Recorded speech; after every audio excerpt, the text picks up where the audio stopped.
खबरों के निष्पक्ष विश्लेषण के लिए सब्सक्राइब करें Jantantra TV and press the bell icon. Never miss any update.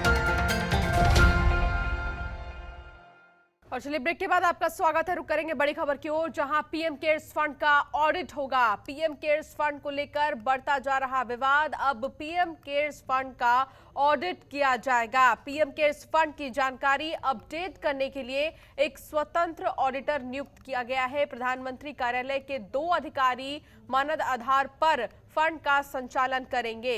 PM cares fund की जानकारी के लिए कोर्ट में आरटीआई दाखिल की गई थी। देश में कोरोना वायरस 3 लाख से ज्यादा लोगों को अपनी चपेट में ले चुका है।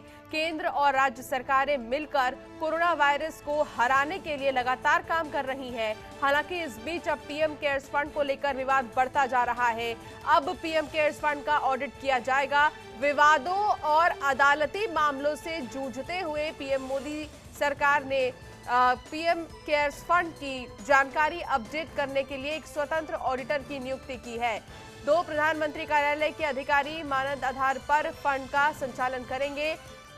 दरअसल हाल ही में पीएम केयर्स फंड की जानकारी के लिए कोर्ट में आरटीआई दाखिल की गई थी।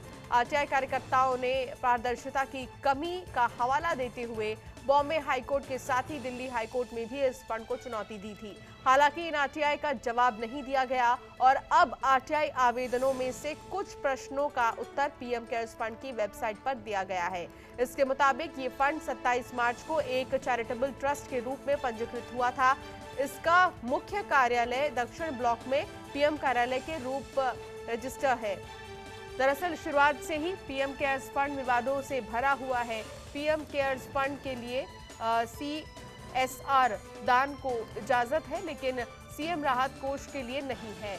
इसके अलावा 2.5 महीने के बाद भी बोर्ड के ट्रस्टी के नाम सामने नहीं आए हैं। पीएम नेशनल रिलीफ फंड के लिए कोई पीएसयू दान नहीं, लेकिन पीएम केयर्स के लिए इसकी इजाजत है। इसके अलावा विदेशी दान पर भी पारदर्शिता का अभाव है।